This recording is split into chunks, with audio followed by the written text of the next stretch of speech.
Hello students, welcome back to your physics class. Today we are going to start with the next lecture of units and measurement, that is class 11th physics.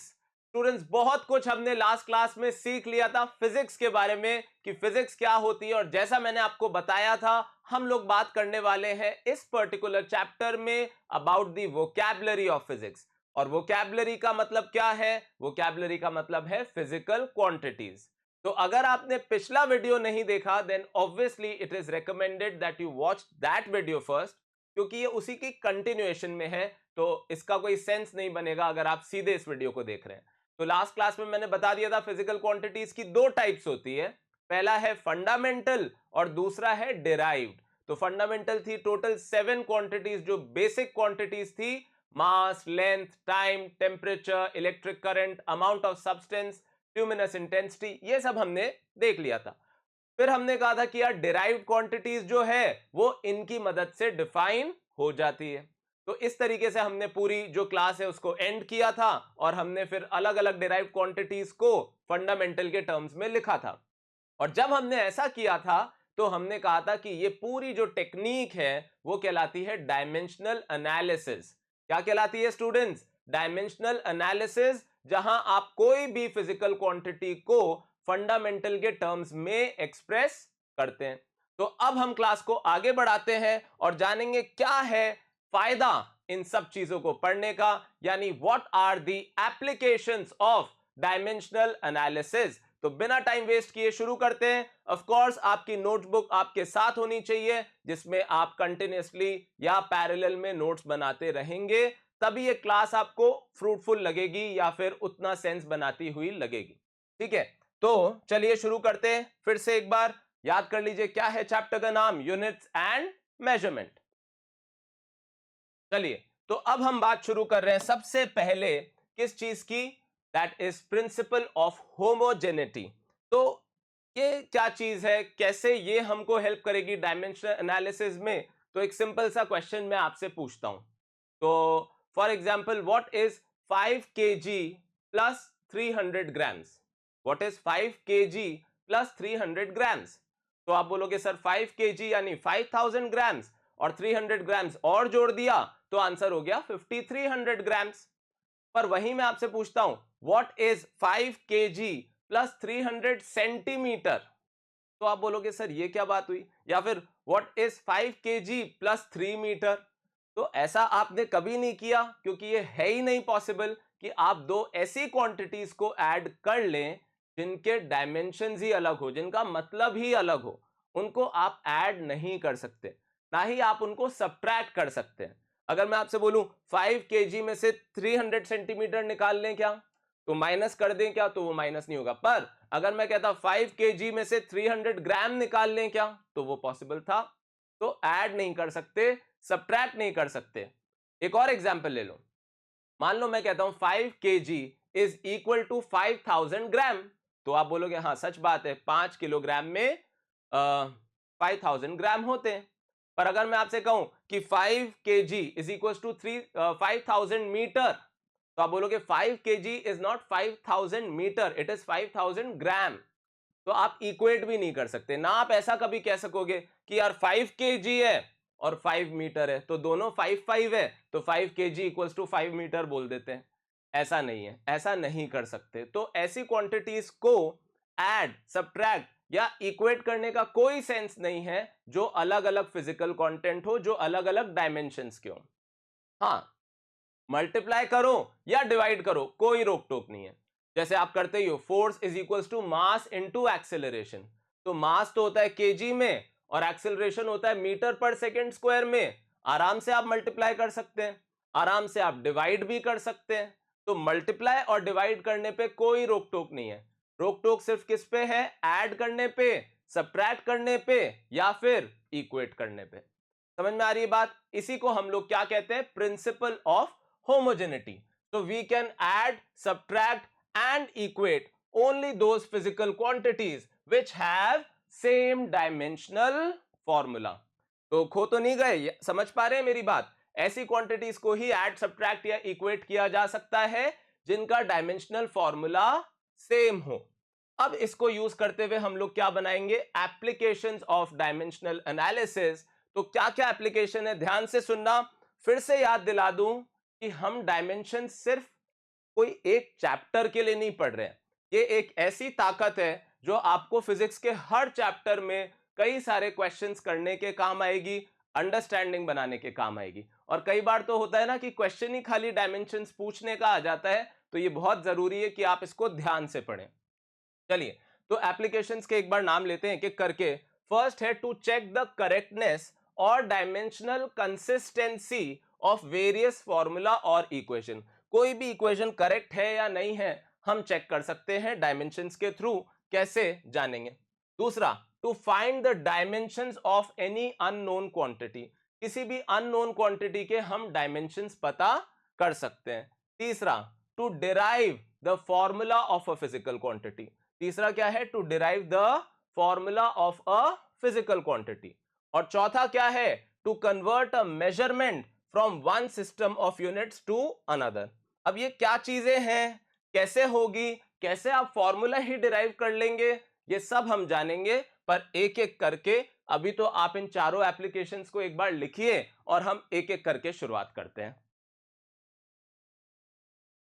चलिए, तो आपने video को pause करके ये सारी applications लिख ली होगी। अब इसको हम अप्लाई करना सीखते हैं। तो अब देखो कितना इंटरेस्टिंग सीन है। आपको विंड मिल का एक क्वेश्चन दे दिया। आप बोलोगे सर अभी तो आपने कुछ पढ़ाया ही नहीं हमें, और आपने सीधे एक क्वेश्चन हमारे को दे दिया विंड मिल के ऊपर। यही ताकत है डायमेंशंस की, कि एक्चुअल फिजिक्स की नॉलेज के बिना भी आप बहुत कुछ कर पाओगे बाय यूजिंग डायमेंशंस। तो क्या है? The power of a wind mill is given bye P is equals to rho a v cube, where P is the power, rho is the density, and v is the speed of wind. Check dimensionally whether the formula is correct or not. तो आप बोलोगे sir ठीक है, ये formula आपने दे दिया कि wind mill इतनी इलेक्ट्रिकल पावर बना रही है, वो किसके बराबर है? रो ए वी क्यूब। रो है डेंसिटी, ए है एरिया और वी है स्पीड। और आपने हमसे पूछ लिया कि यार चेक करो कि ये फॉर्मूला सही है कि नहीं है। तो चेक करने का लॉजिक क्या है कि भाई अगर ये दोनों इक्वेट हो रहे हैं, if they are being equated, then obviously they should have same dimensions. भाई इक्वेट करना कब अलाउड होगा दो चीजों को? जब उनके डायमेंशन सेम होंगे। तो ऐसे में हमें वही जो हम मैथ्स में करते हैं, prove LHS equals to RHS, वही वाली मैथ्स आगे बढ़ानी है। तो हम एलएचएस चेक कर लेते हैं फटाफट से। तो एलएचएस क्या होगी? तो आप बोलोगे सर वो तो है पावर, और पावर क्या होता था? Work done upon time. Power क्या होता है? Work done upon time. और वर्क क्या होता था? Force into displacement. ये मैं क्यों बता रहा हूं, फिर से आपको याद दिला दूं कैसे हम लोग डायमेंशंस निकालते थे। तो फोर्स क्या होता है? mlt-2। मैंने आपसे कहा था किसके डायमेंशंस आपको याद रखने हैं? फोर्स के। मास इनटू एक्सेलरेशन, mlt-2। अच्छा, डिस्प्लेसमेंट क्या है? l। डिस्प्लेसमेंट क्या है? l। और टाइम क्या है? t। तो अगर आपको याद हो, इसको हमने सॉल्व किया था और ये क्या आया था? ml2t-3। जो लोग को याद नहीं है इसलिए मैंने एक बार बता दिया, क्योंकि आप पे कोई बर्डन नहीं है डायमेंशंस को याद रखने का। तो पावर क्या हो गया? ml2t-3। ये हमारा LHS है। अब RHS क्या है स्टूडेंट्स? RHS क्या है? तो आप बोलोगे सर ये फॉर्मूला हमें ऐसे बता रहा है कि पावर जो है वो रो ए वी क्यूब है। तो रो ए वी क्यूब, इसको चेक किया जाए। अब रो होता है डेंसिटी, और डेंसिटी होता था मास अपॉन वॉल्यूम, यानी ml-3। याद रहे डायमेंशंस हमेशा स्क्वायर ब्रैकेट में लिखे जाते हैं। एरिया क्या होगा? L2, जाहिर सी बात है। और वेलोसिटी क्या सीखी थी हमने लास्ट क्लास में? LT-1 पर हो रहा है उसका क्यूब। क्या हो रहा है? उसका क्यूब।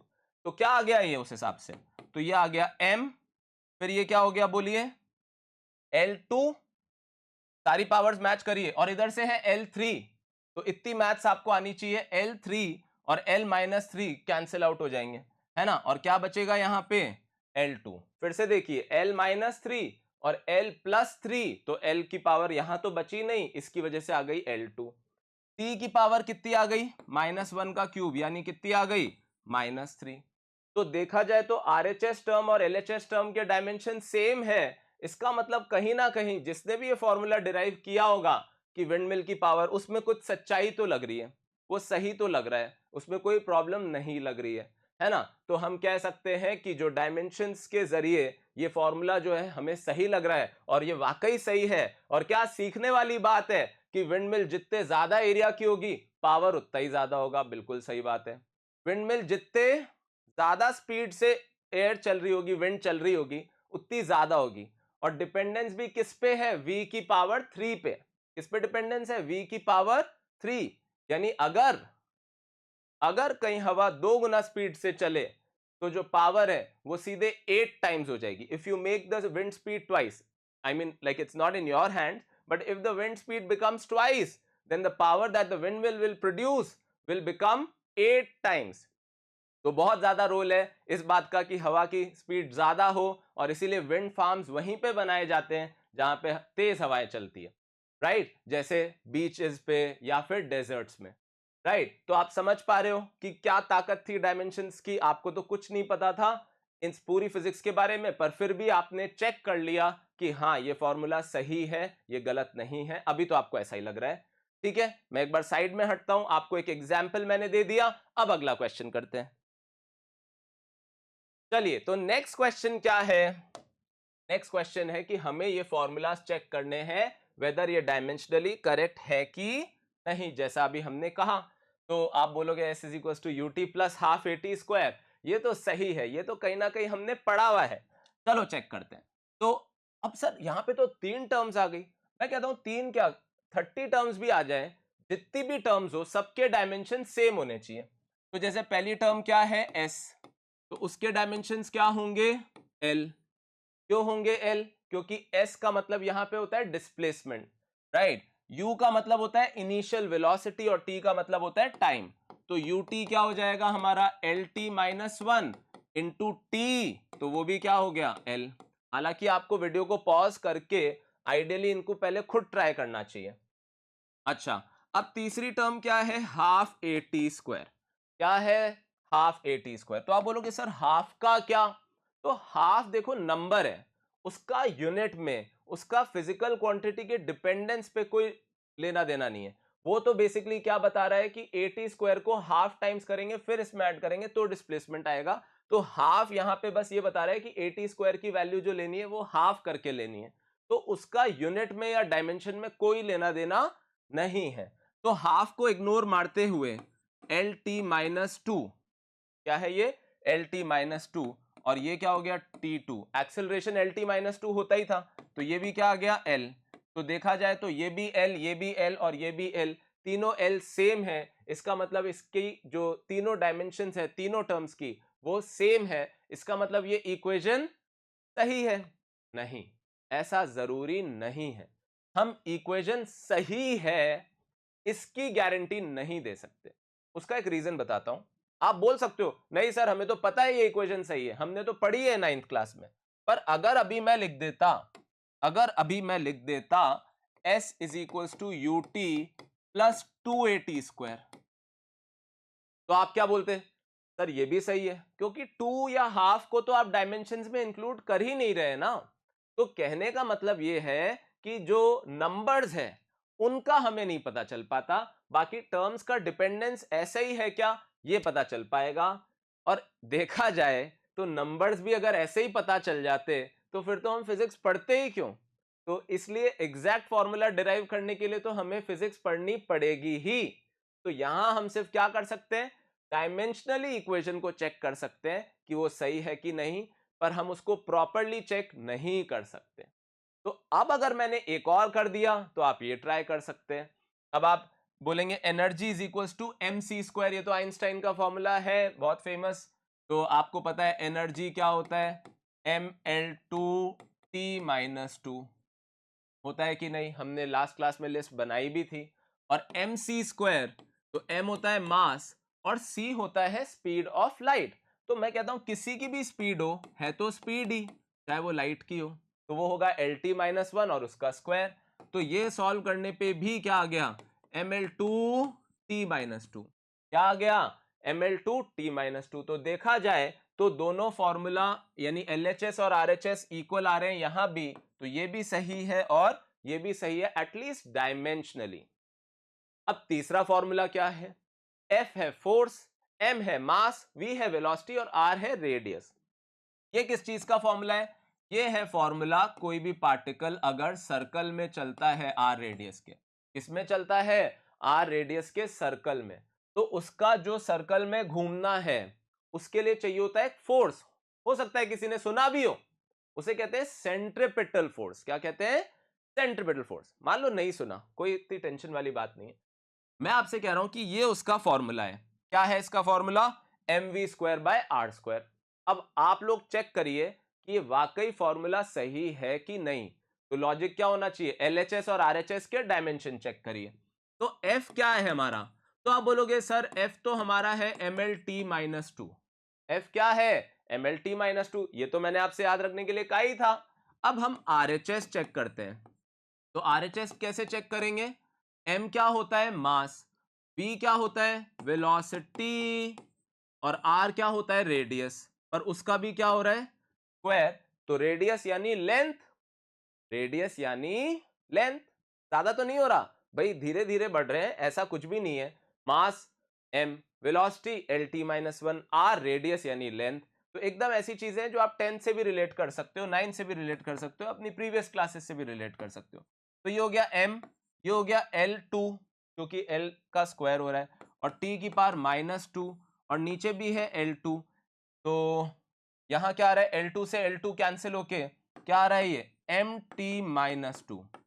तो क्या सीखने वाली बात है कि यार सर LHS तो था MLT-2 और RHS है MT-2, तो ये तो सही नहीं लग रहा, इसमें तो कहीं ना कहीं कोई गड़बड़ हो गई है, कोई ना कोई टर्म गलत है। हो सकता है कुछ स्मार्ट स्टूडेंट्स ये भी सोच चुके होंगे कि क्या गड़बड़ है, पर अभी हम वो बात नहीं कर रहे।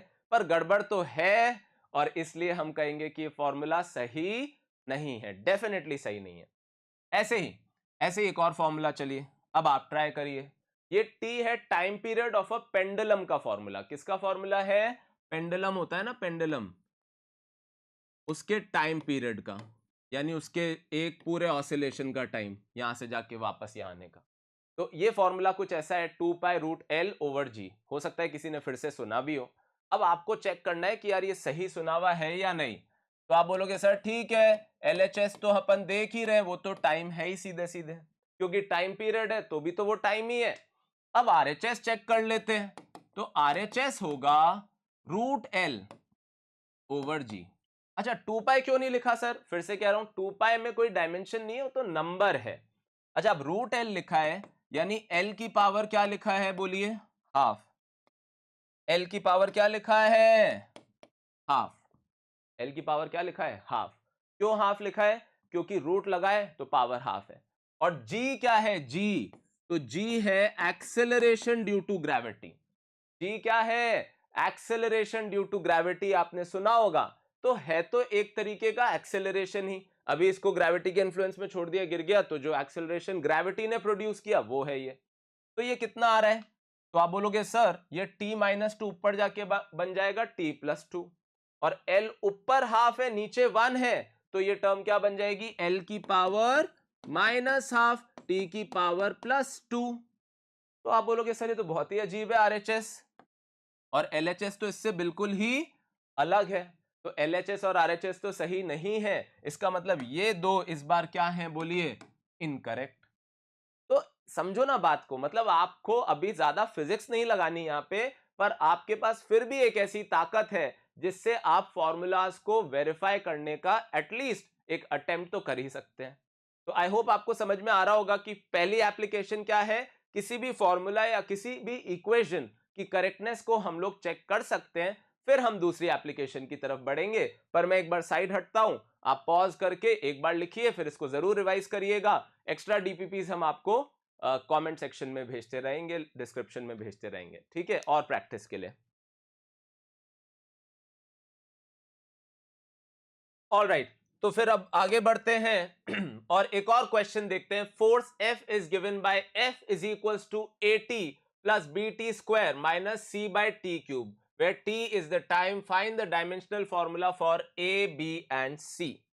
तो अभी हम सेकेंड एप्लीकेशन की तरफ बढ़ चुके हैं। सेकेंड एप्लीकेशन में हम लोग क्या करने वाले हैं? हम लोग बात करने वाले हैं किसी भी अननोन चीज के बारे में इंफॉर्मेशन एक्सट्रैक्ट करने की, किसके थ्रू, उसके डायमेंशंस। क्योंकि देखो डायमेंशंस अपने आप में एक पूरी कहानी बताते हैं। ऐसा नहीं है कि डायमेंशंस आ गए, अच्छा अपन ने देख लिया एमएलटी है, ऐसी ऐसी बात है, नहीं। उस डायमेंशन में बहुत सारी बातें, जैसे आपको एग्जांपल दूं कि स्पीड के डायमेंशंस है LT-1, तो ये पता चल गया ना कि यार वो मास पे डिपेंड नहीं कर रहा, जैसा मैंने लास्ट क्लास में भी बताया था कि वो मास पे डिपेंड नहीं करती। स्पीड किस पे डिपेंड करेगी कि आप कितना ज्यादा डिस्टेंस कितने कम टाइम में कवर कर ले। अब आप भारी हो या हल्के हो, दो जने हैं, दोनों का मास अलग अलग है, पर दोनों सेम डिस्टेंस सेम टाइम में चल रहे हैं, तो दोनों की स्पीड सेम है, यानी मास का कोई लेना देना नहीं है। तो that is what we mean when we say that force is equal to AT plus BT square minus C by T cube, and you have to give information about A, B and C। तो चलिए शुरू करते हैं। तो आप बोलोगे sir जितनी भी टर्म्स है ऐड हो रही हो, सब्ट्रैक्ट हो रही हो, सबके डायमेंशन सेम होने चाहिए। तो LHS हमारा क्या हो गया, फोर्स। फोर्स क्या होता है, MLT-2। अब RHS क्या है हमारा, तो आप बोलोगे RHS में तो तीन टर्म्स है, तीनों को एक एक करके इक्वेट कर देते हैं। तो पहले फोर्स को हम इक्वेट कर देते हैं AT के। अब फोर्स क्या हो गया, MLT-2 is equals to AT, क्योंकि T टाइम है, तो A क्या आ गया, MLT-3, क्योंकि ये T उधर जाके डिवाइड हुआ और ये पावर क्या हो गई, -1 और हो गई। इस तरीके से हमें A के डायमेंशन खट से पता चल गए। अब चलिए B की तरफ चलते हैं। तो B को निकालने के लिए हम लिखेंगे force is equals to BT square. अब ये मत सोचना अरे सर आपने तो फोर्स को BT स्क्वायर के कैसे इक्वेट कर दिया, वो तो इस पूरी टर्म के इक्वल था। देखिए मैंने उसको BT स्क्वायर के इक्वेट किया, मेरा उससे सिर्फ ये मतलब है कि इसके और इसके डायमेंशन भी तो सेम होंगे। तो फोर्स क्या है, MLT-2। फोर्स क्या है, MLT-2। भाई समझिए, कल को मैं कहूं मीटर है ये, तो मीटर, या ये चलो न्यूटन है, तो न्यूटन में न्यूटन जोड़ेंगे तो न्यूटन ही आएगा, न्यूटन में से माइनस न्यूटन करेंगे तो न्यूटन ही आएगा। यानी ऐड या सब्ट्रैक्ट आप करते हो तो यूनिट या डायमेंशंस तो वही रहते हैं ना। तो MLT-2 is equals to BT2, तो B इज इक्वल्स टू क्या आ गया, MLT-4। समझ रहे हैं क्यों, क्योंकि T स्क्वायर से डिवाइड हो गया। फाइनली हम क्या कर सकते हैं, फोर्स को किसके इक्वेट कर सकते हैं, C बाई टी क्यूब। अब ये मत बोलना सर माइनस का क्या हुआ, मैं फिर याद दिला दूं, प्लस करना माइनस करना इक्वेट करना मतलब सेम डायमेंशंस हैं सारी टर्म्स के। चलिए तो फोर्स क्या है, MLT-2 है sir, C over T cube, तो C क्या आ गया, MLT। क्या आप सोच पा रहे हैं क्यों होगा MLT, क्योंकि यहाँ T3 हो गया और T3 में से 2 गया तो क्या बच गया, MLT। तो इस तरीके से हम लोगों ने क्या किया, हम लोगों ने इस तरीके से ABC के बारे में इंफॉर्मेशन एक्सट्रैक्ट कर ली कि अच्छा ऐसे ऐसे डिपेंडेंस है इनकी, क्या इसका फायदा हो सकता है। ये तो आप जैसे जैसे फिजिक्स के कॉन्सेप्ट्स पढ़ेंगे तो सोच पाएंगे कि यार इसका एग्जैक्ट फायदा हम क्या उठा सकते हैं। And it is not always about the marks, it is also about the understanding. Okay, so I hope you're able to understand how to do such problems. I will move aside and then you will try the next yourself and then we will start solving it. All right, so next question. Next question है, find the dimensions of A, B and C in the following equation. F is the force, V is the velocity, T is the time and X is of course the distance. So you have to try it first yourself and then we will start. Okay. So now if you have tried it after pausing the video, तो इतना time मैं नहीं दे रहा हूं कि आप try कर पाए, तो आप वीडियो पॉज कर लीजिए। ओके, तो A minus B V over T square plus C X over B. तो समझिए स्टूडेंट्स बात को, अगर ऐसा है और हमें किसके डायमेंशंस निकालने हैं, सबसे पहले हमें डायमेंशंस निकालने हैं लेट्स से A के, B के और C के। ठीक है, तो सबसे पहली बात क्या है कि फोर्स यहां पे क्या है, A minus B V over T square. तो क्या मैं इसको ऐसे भी लिख सकता हूं, just to make it simple for you, कि ये लिखा हुआ एक तरीके से A by T square minus B by B V by T square plus C X by B. I think this will make your life easy first of all. यानी कहने का मतलब ये है कि इस टर्म को देखो अगर आप ध्यान से, तो जो डायमेंशंस A के हैं, जो डायमेंशंस A के हैं वही डायमेंशंस BV के भी होंगे। क्योंकि ये दोनों आपस में सब्ट्रैक्ट हो रहे हैं, और सब्ट्रैक्ट तभी कर सकते हो जब डायमेंशन सेम है। तो आप a मान लो या bv मान लो या a माइनस bv मान लो या a प्लस bv मान लो, सबके डायमेंशन सेम है। फिर से कह रहा हूं, a हो चाहे bv हो चाहे a माइनस bv हो चाहे a प्लस bv हो, सबके डायमेंशन सेम है। तो पहले मैं इनको इक्वेट करके a का काम खत्म कर देता हूं। तो f यानी mlt माइनस 2, इसको किसके इक्वेट करना बनता है, a बाय t2। तो यहां से a की वैल्यू क्या आ गई स्टूडेंट्स, ml आ गई, क्योंकि यहां t2 मल्टीप्लाई होते ही -2 और +2 कैंसिल, और a क्या आ गया, ml आ गया। आप बोलोगे सर a तो बड़े आराम से हमें पता चल गया, तो अब b भी पता चल जाएगा, कोई से भी तरीके से चल लो। फॉर एग्जाम्पल पहला तरीका कि a को सीधे किसके इक्वेट कर दीजिए आप, bv। a को किसके इक्वेट कर दीजिए, bv। अब अगर आप a को bv के इक्वेट करते हैं तो a हमारा ml था और v हमारा lt माइनस 1 है, तो b हमारा क्या आ जाता है, mt आ जाता है। क्यों आ जाता है स्टूडेंट्स, l से l कैंसिल और t माइनस 1 डिवाइड हुआ, ऊपर जाके t प्लस 1 बन गया। एक बार भी मैं स्क्वायर ब्रैकेट नहीं भूल रहा हूं, आई होप नहीं भूल रहा हूं, स्क्वायर ब्रैकेट आपको भी नहीं भूलना है, क्योंकि ये बताना चाह रहे हैं कि ये डायमेंशंस है।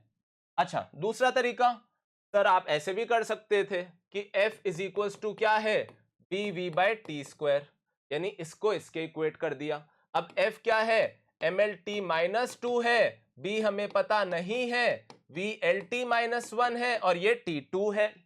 तो अगर आप यहां से भी सॉल्व करेंगे, गौर कीजिएगा, तो b क्या आ रहा है आपका, mt। कैसे भी कर लीजिए, दोनों से सेम आंसर आएगा।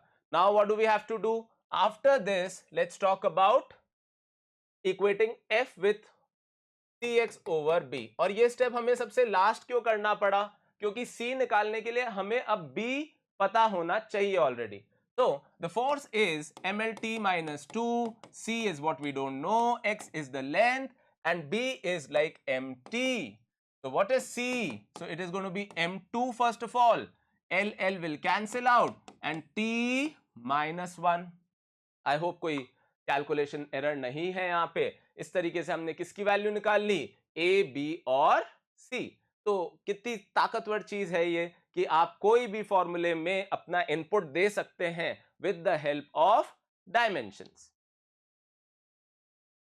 चलिए, तो अब बात को आगे बढ़ाते हैं and let's talk about another question, find the dimensions of a and b। तो हमें क्या करना है, फिर से हमें बताने हैं डायमेंशंस ऑफ a और b। x डिस्टेंस है, t टाइम है, v वेलोसिटी है। तो सबसे पहले हम क्या कहेंगे कि x के डायमेंशन किसके बराबर होने चाहिए, a रूट t के, है ना। आपने पॉज करके ट्राई कर लिया है होप। अब x किसके बराबर है, l, और रूट टी, कई लोग मैं देखता हूं रूट देख के डर जाते हैं, उसमें डरने की क्या बात है, t मतलब t की पावर क्या हो गया, यहाँ रूट है तो हाफ, तो इसका मतलब a की वैल्यू क्या आ गई, l बाय टी की पावर हाफ, यानी a की वैल्यू क्या आ गई, l t की power minus half. Minus half क्यों, आप समझ रहे हैं, क्योंकि ये नीचे से ऊपर गया, ये यहां आपने सीधे a की वैल्यू जान ली। अब अगर आपको b की वैल्यू चाहिए तो आप फिर से x को किसके इक्वेट कर देंगे, रूट b इंटू वी। किसके इक्वेट कर देंगे, रूट b इंटू वी। अब x क्या है हमारा, तो x है हमारा l, और रूट b हमें पता नहीं है, और v हमारा क्या है, एल टी माइनस 1। तो l से l कैंसिल होता है और रूट b क्या आ जाता है, 1/t माइनस 1, यानी रूट b हमारा आ जाता है t, और यानी b हमारा आ जाता है t2। तो इस तरीके से हमने a और b दोनों के डायमेंशंस पता कर लिए। रूट वगैरह इन्वॉल्व था पर डरने की कोई बात नहीं है। चलिए अगला क्वेश्चन देखते हैं। तो ये क्या क्वेश्चंस जैसे ऐसे करते जाओगे कॉन्फिडेंस बिल्डअप होता जाएगा। चलिए, so the power p is given by all this and we have to find the dimensions of let's say a and b. Okay, हमें किसके डायमेंशंस निकालने हैं, a और b के। c के नहीं निकालने क्योंकि c के तो दिख ही रहे हैं, c के डायमेंशंस तो t ही है। बोलिए क्यों, क्योंकि c t में साफ साफ क्या हो रहा है, ऐड, और अगर c t में ऐड हो रहा है तो ये तो तभी पॉसिबल है जब c और t के डायमेंशंस क्या होंगे, सेम। अगर यहां माइनस हो रहा होता तो भी वही बात थी कि c और t के डायमेंशन सेम होंगे। ठीक है, तो अब हम a निकाल लेते हैं। कैसे? पावर को किसके इक्वेट करके? av अपॉन x, है ना। अब आई थिंक अब आपको थोड़ा समझ में आने लग गया होगा how are we doing it. And now what was power? ml2t minus 3, and what is a what is what we don't know. v is lt minus 1 and x is l. So l cancels out, and what are we left with? So a would be ml2 t minus 3 over t minus 1. Okay, so a is going to be ml2 t minus 2. What is a? ml2 t minus 2. I hope आपको समझ में आ गया होगा। कैसे निकाला हमने a? तो हमने a निकालने के लिए इस टर्म और इस टर्म को इक्वेट कर दिया और हमारे को a की वैल्यू इजीली मिल गई, c की वैल्यू इजीली मिल गई, और जब अब a और c हमारे साथ है तो b भी हमारे साथ हो ही जाएगा। कैसे? आइए समझ लेते हैं। तो आई होप यहां तक आप लोग समझ पा रहे हैं, ग्रास्प कर पा रहे हैं चीजें। ये थोड़ा नया है आपके लिए बट सिंपल भी है, ऐसा नहीं है कि कोई बहुत मुश्किल हो रही है इसको समझने में। चलिए, तो अब मैं पावर को इक्वेट कर रहा हूं एक बार फिर से a square B over C plus T. किसके इक्वेट कर रहा हूं? a square B over C plus T. तो आप बोलोगे सर पावर क्या है? ml2t minus 3। a हमें पता है, a क्या है? ml2t माइनस 2 का होल स्क्वायर। b हमें पता नहीं है। और जहां तक बात है डिनोमिनेटर की, कई लोग ऐसे सोचते हैं अरे यार ये डिनोमिनेटर कैसे हैंडल होगा, पर आप समझिए c के डायमेंशन तो ऑलरेडी t जितने ही हैं, तो c प्लस t के डायमेंशन भी t जितने ही होंगे। वही वाली बात है, सेकंड प्लस सेकंड होगा तो सेकंड ही भाई। 10 सेकंड्स प्लस 2 सेकंड्स, माना 12 हो गई वैल्यू, पर यूनिट तो सेकंड प्लस सेकंड सेकंड ही रहेगी ना। तो कहने का मतलब ये है कि इस पूरे डिनोमिनेटर को आप 2t मत लिख दीजिएगा कि भाई c प्लस टी है तो फिर t प्लस टी यानी 2t, या c माइनस टी है तो फिर t माइनस टी क्या 0 लिख दोगे क्या? नहीं, it has to be t only. समझ जाओगे बात को धीरे धीरे जैसे अप्लाई करोगे।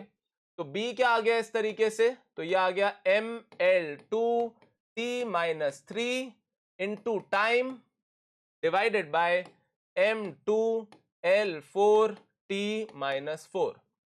क्या आ गया? b से क्या कर दिया बोलो आपने? मतलब b को एक तरफ रख के बाकी टर्म्स को दूसरी तरफ भेज दिया। आई होप कोई कैलकुलेशन एरर नहीं है। कई बार ऐसा हो जाता है कि जल्दी में कोई कैलकुलेशन एरर हो जाए तो आप ऑफ कोर्स हमें बता सकते हैं। ये क्या हो गया? m माइनस 4, और ये क्या हो गया? Sorry m minus 1 l minus 2 और t प्लस, तो ये हो जाएगा प्लस 4, और ऊपर कौन इंतजार कर रहा है उसका? माइनस 2, तो ये हो जाएगा plus 2। Isn't it? t plus 2 होगा ना, क्योंकि ऊपर जाके हो गया 5 माइनस 3, तो ये हो गया m माइनस 1 और l माइनस 2 और t प्लस 2। तो इस तरीके से थोड़ा अलग टाइप का क्वेश्चन था जहां अलग अलग टर्म्स इन्वॉल्व थी और हमने इसको कैसे हैंडल किया। आई होप आपको समझ में आ गया होगा। ठीक है, तो एक लास्ट क्वेश्चन देख लेते हैं। तो ऐसा करते हैं, इस पूरी एप्लीकेशंस जो है डायमेंशन एनालिसिस की, जो कि टोटल 4 थी, उसको 2 हाफ्स में हम लोग ले लेते हैं। 2 हम आज कर लेते हैं, फिर 2 हम कल कैरी फॉरवर्ड कर लेंगे। ऑलराइट, तो लास्ट क्वेश्चन आज के लिए क्या है? The displacement of a progressive wave, अब ये क्या है हमें अभी इससे इतना मतलब नहीं है, is represented by y is equals to a sin omega t minus kx, where x is the distance and t is the time. Right the dimensional formula for omega and के। तो ये जो अंदर चीज लिखी है साइन के, ये क्या होता है स्टूडेंट्स? सर ये एंगल होता है।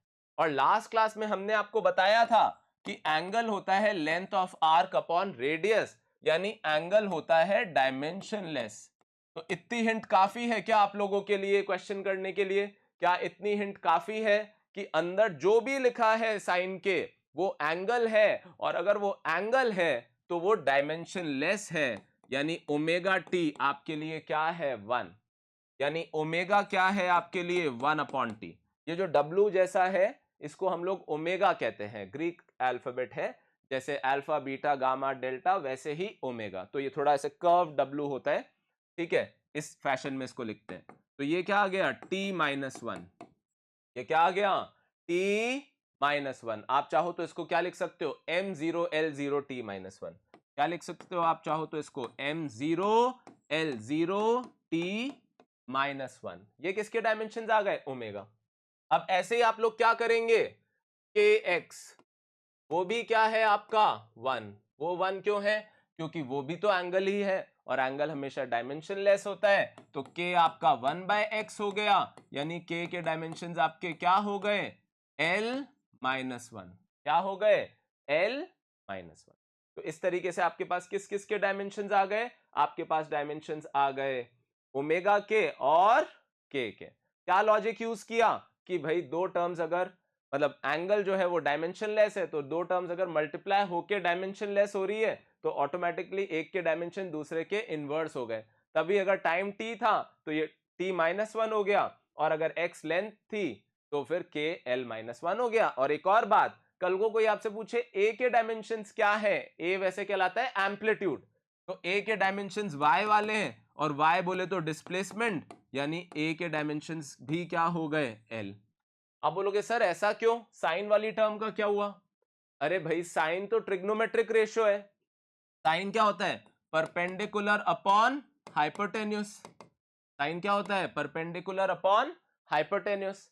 तो परपेंडिकुलर हो या हाइपोटेन्यूस हो, है तो दोनों लेंथ ही, तो लेंथ अपॉन लेंथ क्या होगा, 1, यानी मतलब डायमेंशनली 1, लेंथ अपॉन लेंथ। इसलिए साइन के डायमेंशंस भी क्या है, 1, और इसीलिए y और a के डायमेंशंस भी क्या होंगे, सेम। ठीक है, तो यहां पे पॉज करते हैं, ठीक है, बात को पॉज करते हैं, एज इन फिर कंटिन्यू कर लेंगे अब नेक्स्ट क्लास में, जहां हम दो बची हुई सबसे इंपॉर्टेंट एप्लीकेशंस की बात करेंगे। तो आज एक तरीके से वार्म अप हो गया कि कैसे हम लोग डायमेंशंस को यूज करें। तो आप समझ रहे, पिछली क्लास में सीखा डायमेंशंस क्या होते हैं, आज इस चीज का वार्म अप हो गया कि डायमेंशंस को यूज कैसे करना है। अगली क्लास में थोड़ी अब लेवल को एडवांस ले जाएंगे, और ऐसे धीरे धीरे करते करते अगर आप प्रॉपर्ली रिवाइज करेंगे तो कभी आपको ऐसा नहीं लगेगा कि लेवल बढ़ गया। लेवल बढ़ता हुआ सिर्फ तभी लगता है जब हम एकदम से कंटिन्यूटी रोक देते हैं, उसमें ब्रेक ला देते हैं। ठीक है स्टूडेंट्स, तो आई होप 11th क्लास के हिसाब से अब आपका माइंडसेट चेंज हो रहा है और आप धीरे धीरे समझ रहे हैं कि क्या तरीका है पढ़ने का, और हम आपको बताते ही रहेंगे जैसा आप समझ रहे हो क्लास के अंदर। But you have to give your best, because do remember these 2 years of your life are very very very important to shape your career. तो प्लीज रिस्पेक्ट दैट फैक्ट, क्योंकि जो भी मेहनत आप कर रहे हो उसमें सबसे ज्यादा फायदा आप ही का है। All right, students. So I think this should be enough for this one, and I will see you very soon with the next 2 applications of dimensional analysis. Till then, you revise all this, and I will see you soon. Bye bye. If you enjoyed this video, please don't forget to like, share, and subscribe to our channel.